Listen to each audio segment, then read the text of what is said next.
You're listening to Create Wealth Through Franchising, and I'm your host, Kim Daly. In my 20 years as a franchise consultant, I've helped hundreds of people achieve their dreams of building and scaling franchise businesses to create wealth. The interview you're about to hear can also be found on my YouTube channel, where I post new franchising content multiple times per week. Please take a moment to subscribe to the podcast and to my YouTube channel at kimdaly.tv. Now, enjoy the show.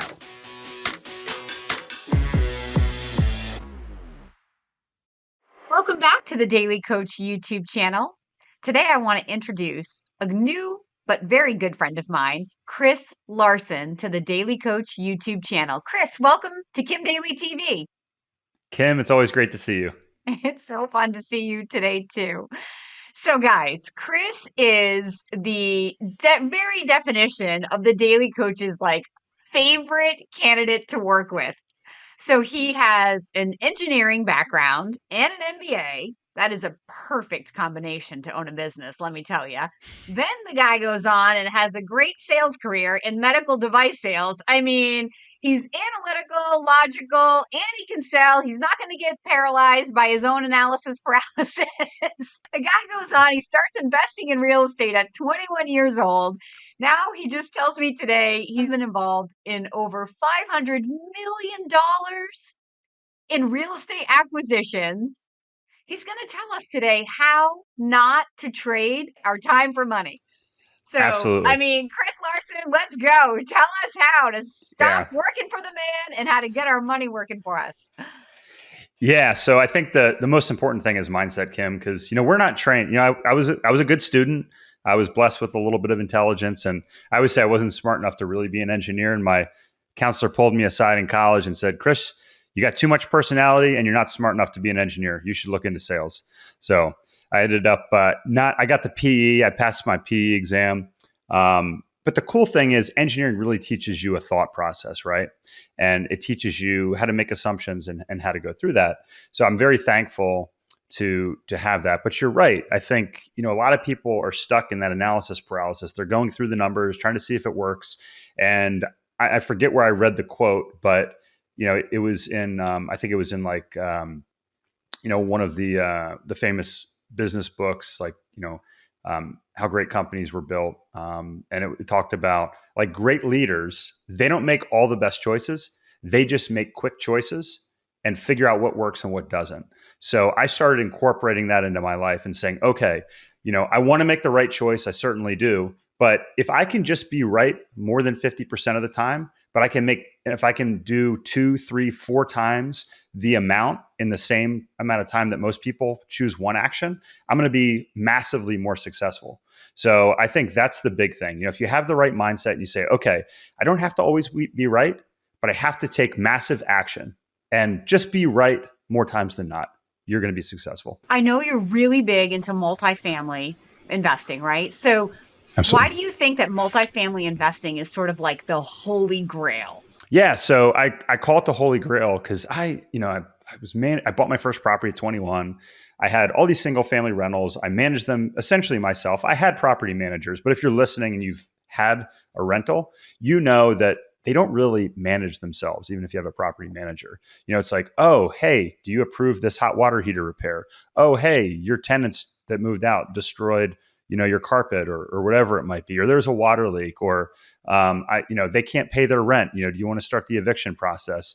I remember having a call with one of my quote unquote managers on my honeymoon, and I'm coming up next week on our 15-year anniversary. So 15 years ago, I remember having this conversation, and it was when there was hotel phones. We didn't have cell phones, so we could travel internationally, and I was paying like $23 a minute to talk about, am I going to evict this tenant that I had on your and honeymoon, I'm just like, of all time, on my honeymoon in a robe, looking out the window in Costa Rica. Yeah. So at least I had that going for me.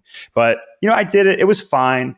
But then I realized over the course of over a decade, Kim, that managing these, it wasn't the best use of my time. What I found was it wasn't the best use of my money either. I had all this equity built up, and I was getting like a single digit return, and then I was paying taxes. So the reason I call multifamily the holy grail of real estate is because it gives you the ability to scale. it's a lot easier to manage because you can actually have property managers that are on site. They're actually like truly professionally managing these properties. There's less risk because if you think about it, if you have one tenant and they move out, your vacancy is 100%.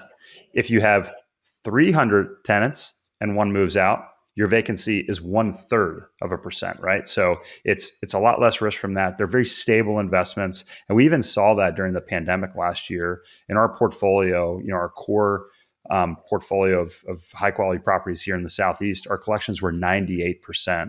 So you add all that up, you look at the returns, you look at the ability to passively hold them, and you look at the risk and the risk versus returns. I call it the Holy Grail. I kind of stole that from an investor by the name of Ray Dalio, who's become really popular over the last decade. Hey, Daily Coach fans, if this franchise sounds like a fit for you, I would love to be your Daily Coach. Email me right now for a totally free consultation at inquire@kimdaly.tv. You know what I'm hearing you say? So, as the franchising expert, I'm touting the biggest advantage of owning a franchise is that you're in business for yourself, but not by yourself. Franchising is collaborative. You have a team of people. You're not reinventing the wheel. You're not figuring it out on your own.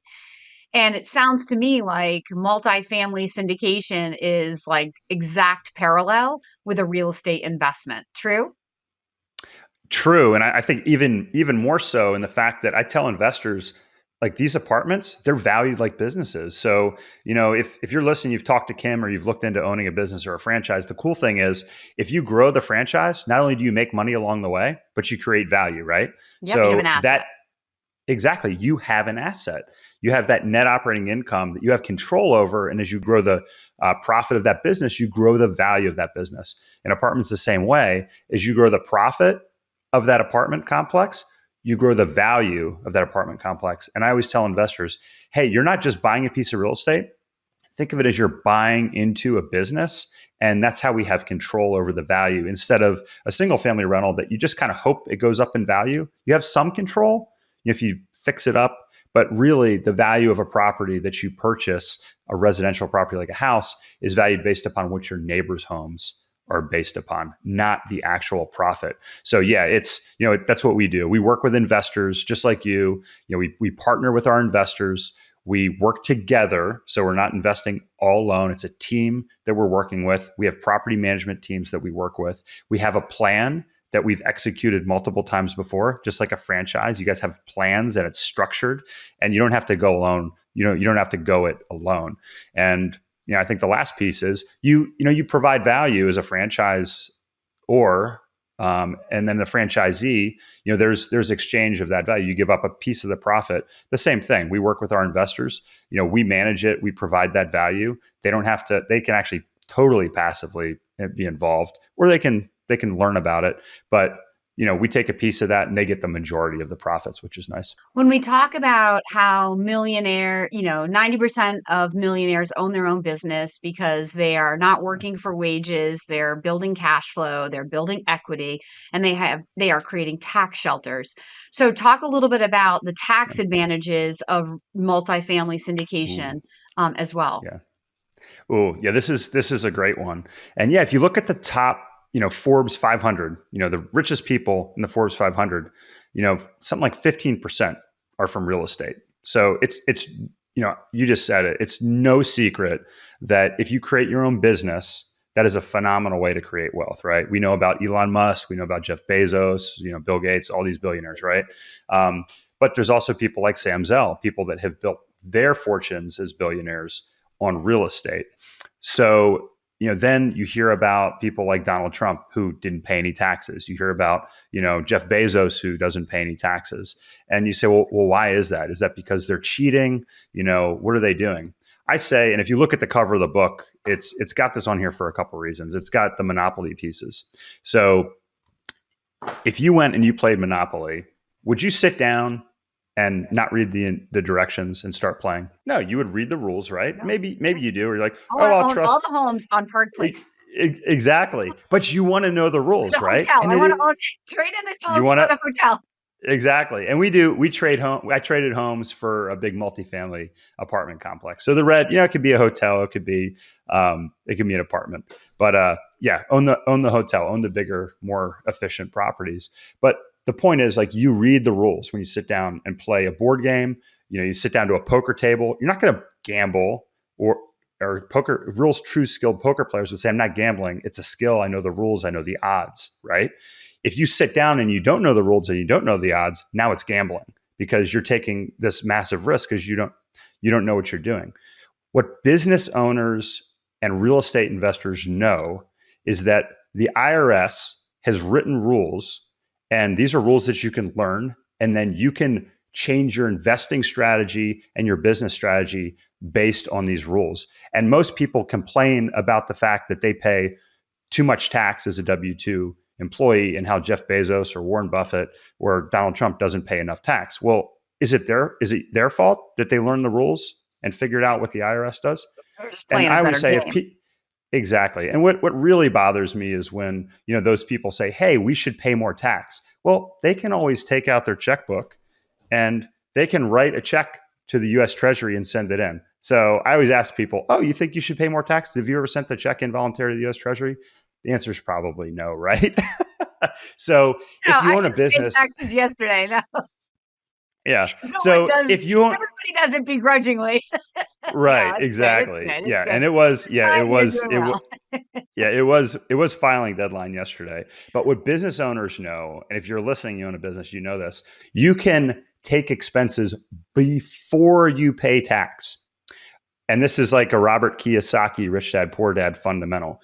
Business owners get to pay expenses before they pay tax. If you're a W-2 employee, you get paid, you pay tax, then you pay your expenses. Okay. That's what the middle class gets screwed, to put it bluntly, on. It's the same way in real estate, because remember, real estate, we're buying businesses. So what we get to do is we get to pay all these expenses. But here's the cool thing. One of the expenses in real estate is depreciation. So the government, the IRS, says, okay, if you buy a property, if it's a house or an apartment building, it's going to depreciate over the course of 27 and a half years. And what that means is if you buy a property and it's $275,000 depreciated on a straight, quote unquote, straight line basis over 27 and a half years, that's $275,000 value of the building divided by 27.5. That's $10,000 per year of depreciation. Does that make sense? So if I make $10,000 a year in profit off of that property, I can offset it 100% by that $10,000 of depreciation. And I don't have to pay tax that year. Now, there's some rules, like, you have to, you can't always get away with that. Like if you sell the property, you make a big profit. At some point, the IRS is going to say, yes, you owe tax on that. The cool thing about being a business owner or an apartment investor is that we have accelerated depreciation. So businesses, one of the neat things is there's certain property like big trucks and equipment that you purchase, you can depreciate 100% of that year one. Right. You can We do the talk same about thing that in in apartments. franchising. Yeah. Yeah. With some of the Exactly. businesses I represent. Mm-hmm. Exactly. So again, how great is it as a business owner or a real estate investor that you get to take expenses before you pay taxes, but then you get to take what I call in my book phantom expenses. Like depreciation is a real thing, but it's only on paper. Like I'm not actually losing money when my property depreciates. My property actually, we just talked about it earlier, should be appreciating in value. So it's almost like magic that you can make profit, you can increase the value of the property, and then the government tells me as an investor, I'm losing money and don't have to pay tax that year. Pretty good deal. How does someone become an accredited investor with you or get into your investing group? What's the minimum amount of investment? Like, what are some of your criteria, Chris? Yeah, so I just mentioned Robert Kiyosaki, Rich Dad, Poor Dad. And when I read it over 20 years ago, he talked about the importance of being what's called an accredited investor. And this is a guideline that the SEC lays out and says to be accredited. And this is just, it's like you're pregnant or you're not pregnant. Okay. It's like you're accredited if you make $200,000 or more, you've made it for the past couple of years and you plan to make it in the future as an individual, $200,000 or more of income, or as a combined couple, $300,000 or more a year, or you have $1 million of net worth, not including your primary residence. So $200,000 or $300,000 of income or $1 million of net worth, not including your primary residence. So most of our investments are limited to accredited investors. And this is a SEC guideline that we follow for our investments. And we make it as simple as possible for investors to qualify, or I should say, prove that accreditation. We have a third-party service we use, or if you have a CPA or a financial advisor that's qualified, they can also sign a letter and state your accreditation status. And typically, our minimums, our investments are about $50,000 for these. So if you're listening and you're not accredited, I talk about in my book, step one, have a business, have a high-income profession that you're really good at, get good at it, make a lot of money. Like, coach.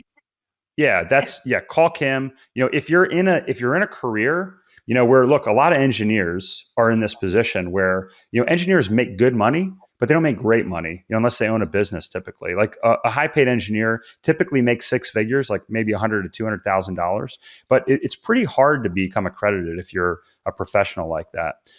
So find, either find a business that your spouse can own, that you can multiply your earnings. I think that's the first big step, is to figure that out. And that's why, Kim, I had you on our show, because I think it's amazing. Hey, Daily Coach fans, if you're inspired by this conversation, I invite you to email me right now to explore this franchise opportunity. My email is inquire@kimdaly.tv. In franchising, there are those semi-absentee investments that allow you to have that W-2 job and still, with 10 to 15 hours a week in the beginning, kind of getting it up and running, making sure you've got the right manager in place, and then maybe scaling that back even more beyond that. So you definitely can straddle both worlds. I like it just in terms of building your business acumen, your confidence, an investment where you're, again, leveraged through a team of people in a franchise, and you have the mentorship and training, and you don't have to have the experience in order to be successful, which is exactly what Chris does. His criteria may be a little bit higher financially than an entry point into a franchise, but that's why we love each other, because we can feed each other. I mean, I can create people that become accredited who can then go on to become multifamily investors. And he has, people that are accredited multifamily investors who are looking for diversification into businesses. So there's a lot of synergy here, which is why we've been on each other's shows. So yeah. So, okay. So 50,000. Now I have a question. This is kind of a personal question, because of course, I've met many of your amazing people, and I've helped many people who are invested in infinite banking policies, who have multifamily real estate, again, who are looking for diversification. And I just ask them, when I see significant net worths and they're like 38 years old or 45 years old, and I mean people with like 5, 8, $10 million net worths. And I ask, okay, so how did you get there? And there's different strategies. There are some people who say, I go in at the minimum level on every deal that Chris would offer, $50,000. And then other people are like, no, I'm all in on 2 or 3. Like, do you have strategies in your book like that? Like, what is your preferred, are you all in, or do you like 50,000 here, 50,000 here? Yeah, so I think there's kind of two buckets. And first off, I'm not a financial advisor, so if you're listening, you have to make your own choice, for yourself. But really, I find that investors kind of fall into two buckets, Kim. So it's kind of, and I'll talk about like what I employ as my strategy, but it's an allocation strategy, or it's a kind of a time strategy and an income replacement strategy. So here's what I mean. We have investors that they're retired. They have they're some of those numbers that you just threw out there, 5 million plus net worth. And they say, hey, Chris, I have, high net worth. It's tied up in like 401ks, IRAs, which by the way, you can invest through an IRA.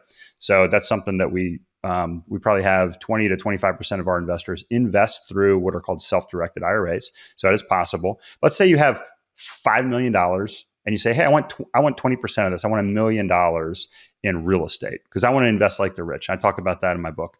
The ultra rich, those that are worth 30, 50, $100 million, they have 20 to 30% of their net worth typically in income producing real estate. So that's the first thing. So you say, hey, I'm going to do say 20%. So they may take that $1 million and put it across, 4 or 5 investments.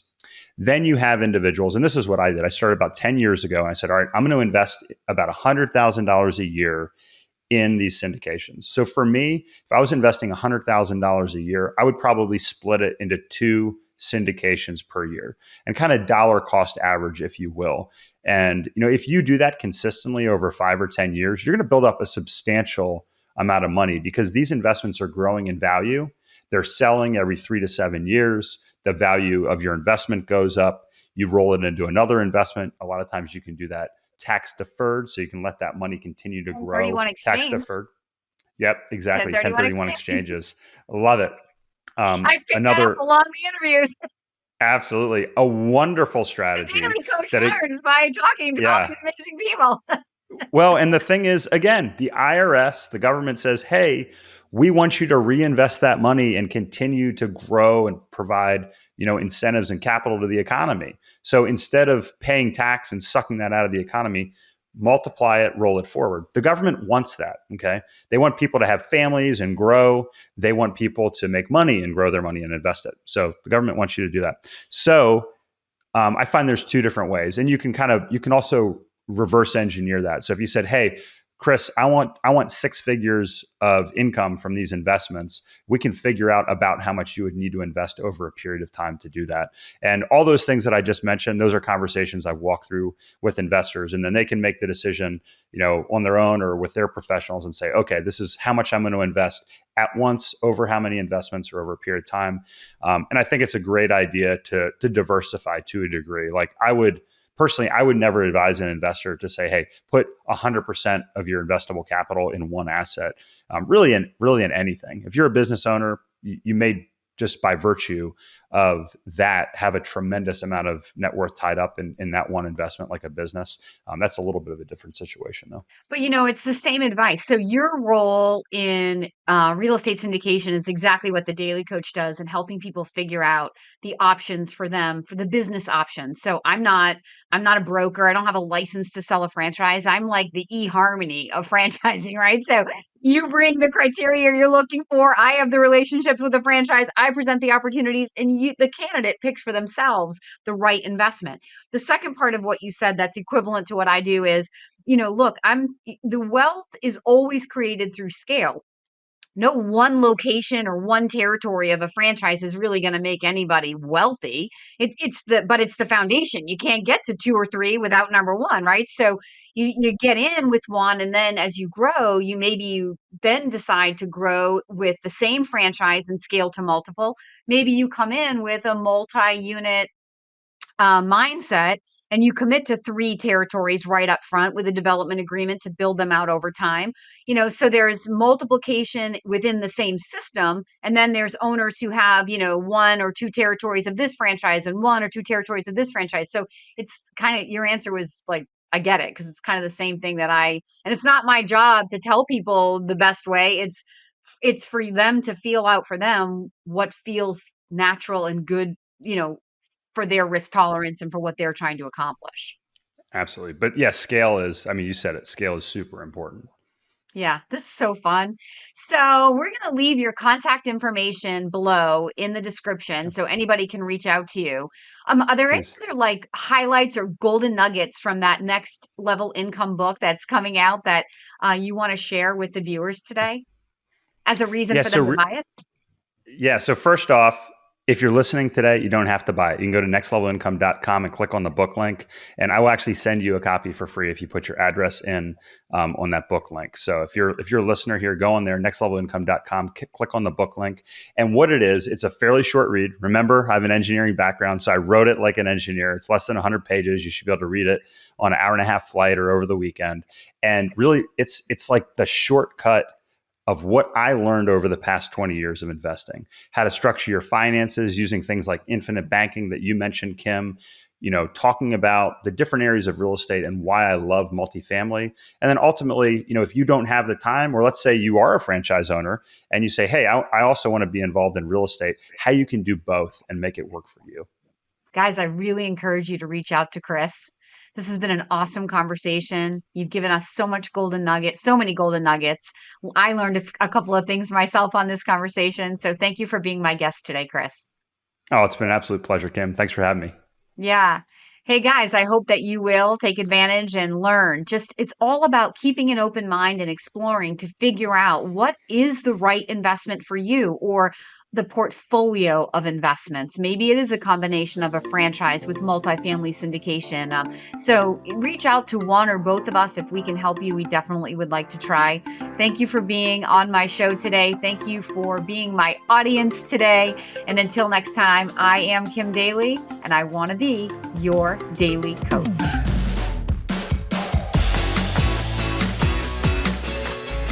If you found this inspiring, please contact me at inquire@kimdaly.tv. My consulting services are totally free to you. Again, that email is inquire@kimdaly.tv. I can't wait to hear from you.